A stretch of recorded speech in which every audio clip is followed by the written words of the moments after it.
नमस्कार, मैं मनभूषण कुमार, आप सबको मैं अपने YouTube चैनल पर स्वागत करता हूं। आज का वीडियो बार काउंसिल के चुनाव के संदर्भ में है। मैंने परसों एक वीडियो बनाया था, 2 रोज से वह सोशल मीडिया पर चल रहा है, फेसबुक पर भी चल रहे हैं और वह बहुत महत्वपूर्ण बिंदु है। उसमें कई विषय को उठाया गया है, लेकिन सबसे जो महत्वपूर्ण विषय है वह है बार काउंसिल के चुनाव में नॉमिनेशन का बात।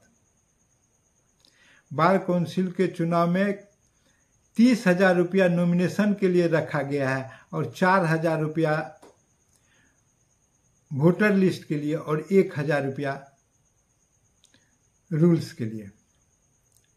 जबकि आप सब जानते हैं कि यह गलत है।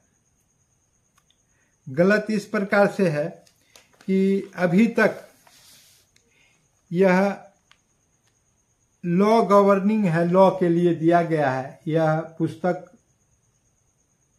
और इससे ही सभी कार्य होते हैं। यह अधिवक्ता के लिए कानून का किताब है। और चुनाव कैसे होंगे इसी में एफ जो कंटेंट्स है उसमें दिया गया है कि बिहार का जो चुनाव होगा उसका नियम क्या होगा। वो 1968 के नियमावली से बताया गया है। The Bihar council Bihar election rules, the bar council of Bihar election rules 1968 इसमें दिए गए हैं। और इसके जो बार काउंसिल इलेक्शन रूल्स हैं उस रूल्स के सेक्शन 9 का जब आप अवलोकन करेंगे, जिसमें है क्या कि candidate how to be proposed. देखिए ये है candidate how to be proposed, नीचे लिखा हुआ है। उसको अगर ध्यान से देखेंगे तो इसमें मैक्सिमम जो नॉमिनेशन का फी है वह है आपका 5,000 रुपया, और यह बार काउंसिल ऑफ इंडिया से अप्रूव्ड है। और उसी में लिखा हुआ है कि every nomination paper shall be accompanied by a sum of ₹5,000 either in cash or by bank draft in favor of Bihar State Bar Council payable at Patna। और उसी में स्टार दे के लिखा गया है कि approved by bar council of India in its meeting dated 15th and 16th अप्रैल 2000।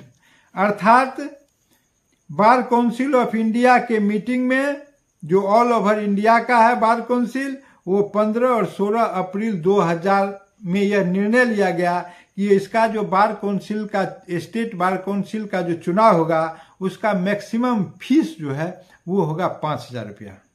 उससे किसी भी हालत में बढ़ाए नहीं जा सकते हैं। उससे आप कम ले सकते हैं, 1,000 ले सकते हैं, 2,000 रख सकते हैं, 3,000 रख सकते हैं, 4,000 भी रख सकते हैं और मैक्सिमम 5,000 तक रख सकते हैं। लेकिन आप मनमाना ढंग से फीस नहीं रख सकते हैं, जो कि अभी किया गया है 30,000 रुपया प्लस 4,000 रुपया वोटर लिस्ट, 1,000 रुपया रूल्स का।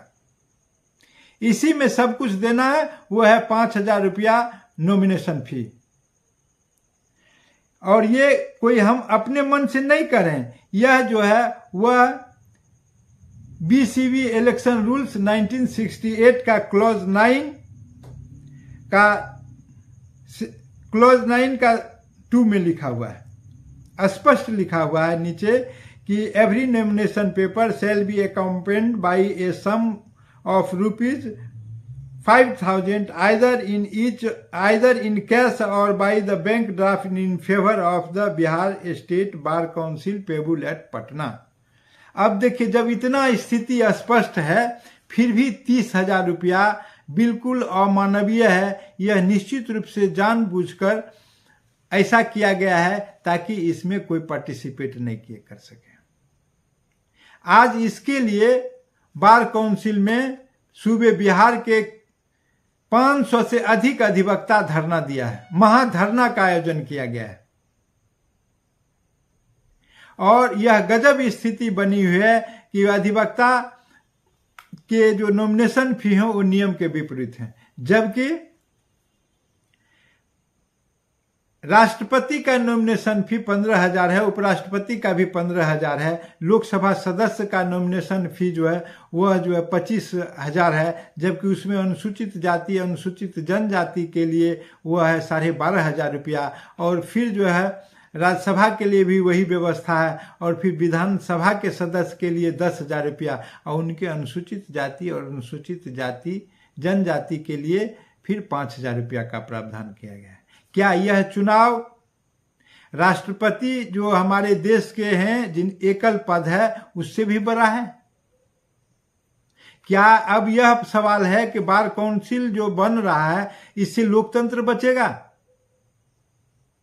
स्थिति यह है कि सामाजिक संस्थान बचाने की नौबत आ गई है। किस प्रकार से बार काउंसिल बचेगा, यह महत्वपूर्ण विषय है।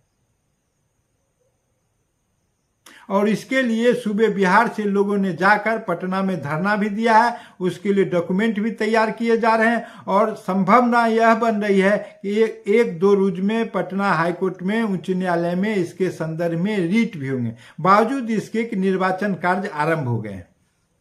दूसरा अधिवक्ता के पास कोई रास्ता नहीं है, कोई चारा नहीं है। और इसके लिए कम से कम हम मनन मिश्रा जी से हाथ जोड़ के निवेदन करना चाहेंगे।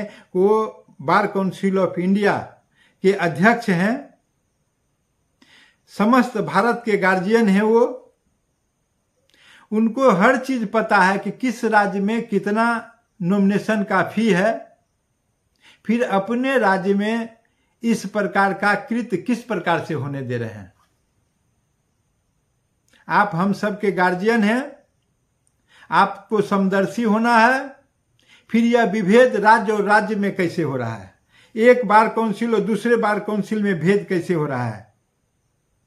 आप सब पूरे भारत के पूरे राज्य को जानते हैं, 20 बार काउंसिल को जानते हैं जहां चुनाव होता है और जिससे चुनकर सर्वोच्च संस्था बीसीआई बनती है।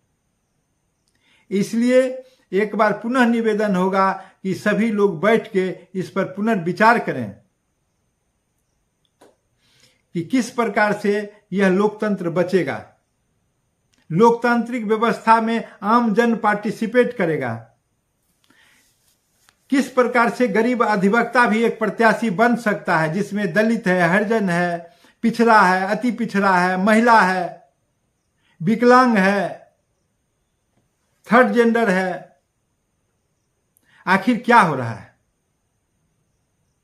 अगर नहीं बचा, बहुत लोग वंचित रह जाएंगे अर्थ के अभाव में। जिस प्रकार न्याय सुलभ होना चाहिए, लोकतंत्र में भी प्रजातंत्र स्वस्थ होना चाहिए, लोकतंत्र में भी प्रजातंत्र और लोकतंत्र की व्यवस्था स्वस्थ होनी चाहिए। अगर स्वस्थ नहीं रहेगी, बहुत लोग वंचित रह जाएंगे। बड़ा दर्द हो रहा है। निवेदन है, इस पर आप विचार करेंगे हमारे मनन मिश्रा जी, और अधिवक्ता के हित में निर्णय लेने की कृपा करेंगे। बड़ी कृपा होगी। अधिवक्ता आपसे गुहार लगा रहा है, निवेदन कर रहा है, टकटकी निगाहों से आपके तरफ देख रहा है। आप कुछ करें, आपको भी चुनाव लड़ना है।